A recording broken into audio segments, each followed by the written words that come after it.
Hello. Thank you for inviting me to talk about the work of the Gatwick Detainees Welfare Group and the Refugee Tales project. The project is part of a wider network of projects and organisations that support and draw public attention to immigration detention in the UK and around the world.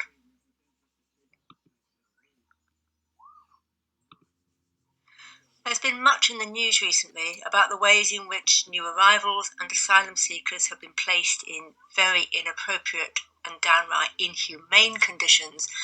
An example in places like old army barracks, such as Napier in Folkestone. There's also been much discussion and response to the proposals for a new immigration bill, which will increase many ways in which the hostile environment is expressed in our society. I've recently heard someone use the phrase, "We seem to be in the age of endarkenment," rather than enlightenment.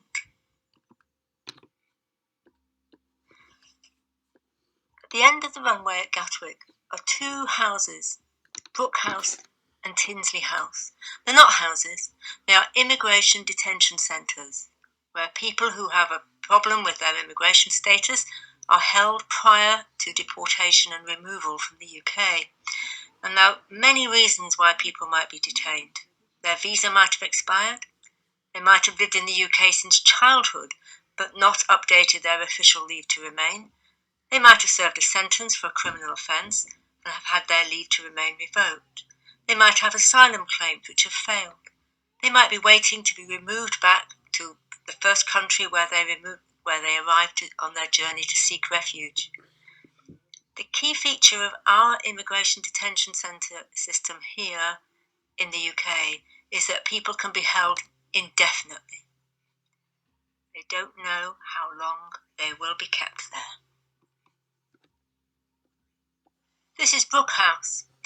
Unlike prisons, where people are detained in these centres, they have no idea how long they'll be locked away. Days, weeks, months, years.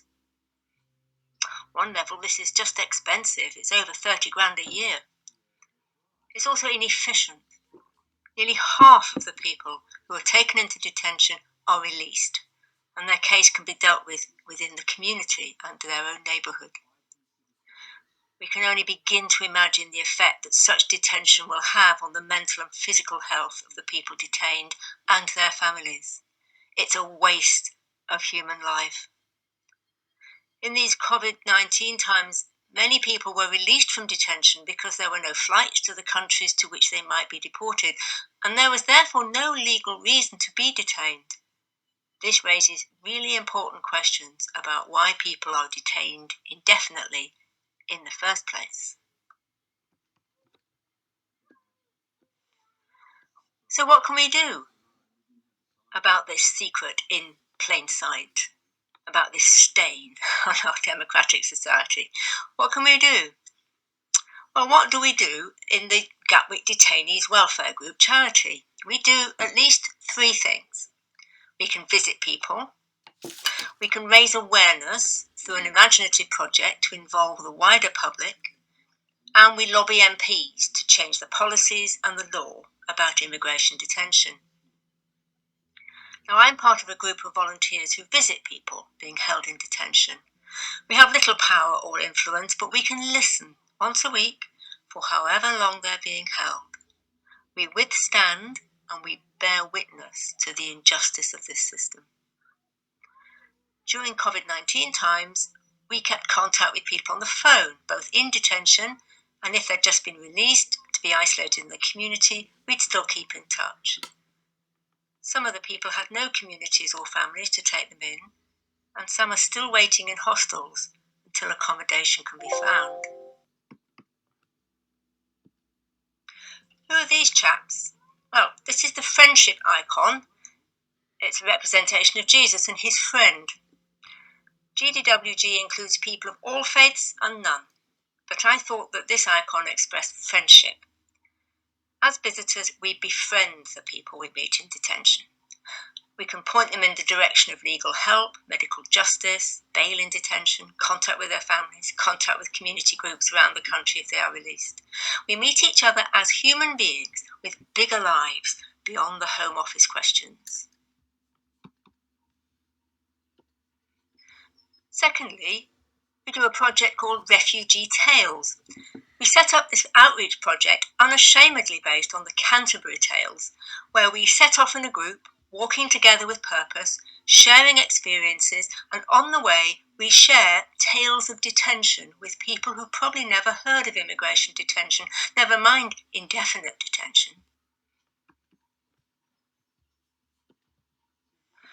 We is a group of visitors, various supporters, and people who have been released from detention. They might still be waiting for a decision and living in fear of being detained again, or they might have eventually been given refugee status or leave to remain. We've walked, I think, 5 times now over 5 years. We've walked from Dover to Crawley, Canterbury to London, Runnymede to London, St Albans to London, Brighton to Hastings along the border. Last year we walked virtually. This year we'll be walking together in different ways. Some people will be walking in Canterbury, others will walk locally and around the world, in whichever way they can manage. I'll give details of how you might participate in your own way at the end of this presentation. We walk to change the landscape. We walk across England's green and pleasant land as a spectacle of welcome. We reclaim the land. At first, we were a group of around 50 people. In 2019, there were 150 of us, including 26 people who had direct experience of indefinite detention. Our walk this year will include people from all over the world joining in at the same time. We walk together as companions. We can chat together and find out more about each other's wider lives. Or we can walk quietly together, or take time out to walk alone. Walking in the countryside is good for all of us. We prefigure hospitable communities walking together. We rest together, we laugh together, we cry together, we share blister plasters together. Over the years, we've developed some deep friendships with some folk who've walked each year, and we welcome new people each year.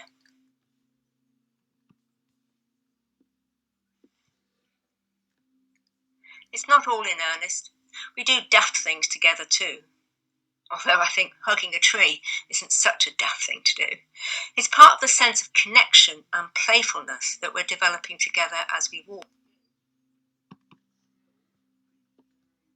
And then at the end of the day, in the evenings, we arrived at different villages, towns and church halls where we spread out our stuff and our sleeping bags to sleep on the floor. We shared food, cooked by a great team, and then we settled down to listen.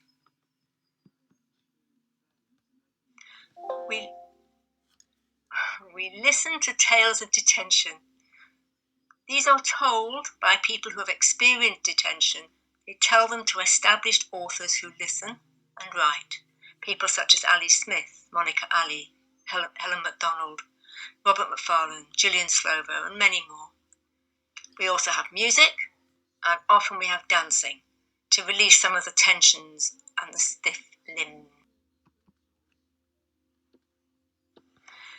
The authors write about their encounters with people who have experienced detention. They use their talents and their insights to tell the tale. There are ethical challenges in telling someone else's story, but the authors are invited because we feel there is a trust to honour the person's story and their situation.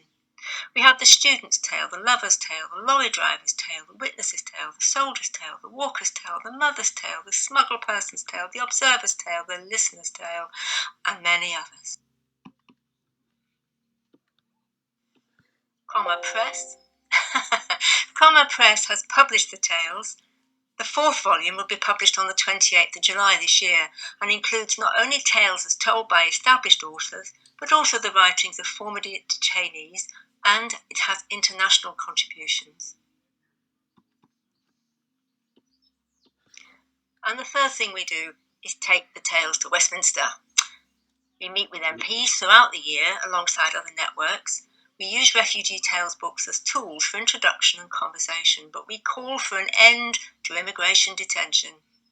We argue that indefinite detention should end, there should be judicial overview, and we call for changes in the immigration bill. This year, there's a public inquiry into the abuse of people detained by officers in Brook House.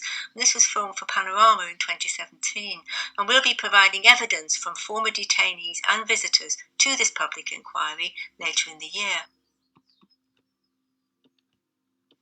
We and other members of a wide network call for a time limit to indefinite detention.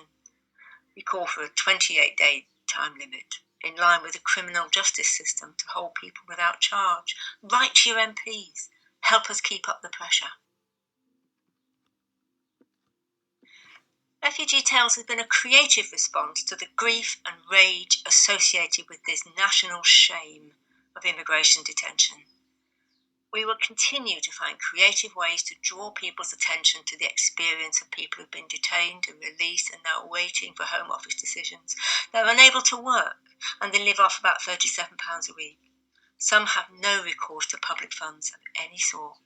Just begin to imagine. So what are our hopes for the future? At least a 28-day time limit. We'd prefer an end to immigration detention. We want the right to work. We want a society of communities that can find ways to walk forward together, to acknowledge where we've come from, not resist it. A society that embodies Magna Carta, human rights, and the shared human dignity through walking and telling tales together. If you're interested in any of the issues that I've just raised in this short presentation, here are 3 links to websites that will be good starting places for you. There is a wide network of people who are saying, this is not okay. We can envisage a better future together.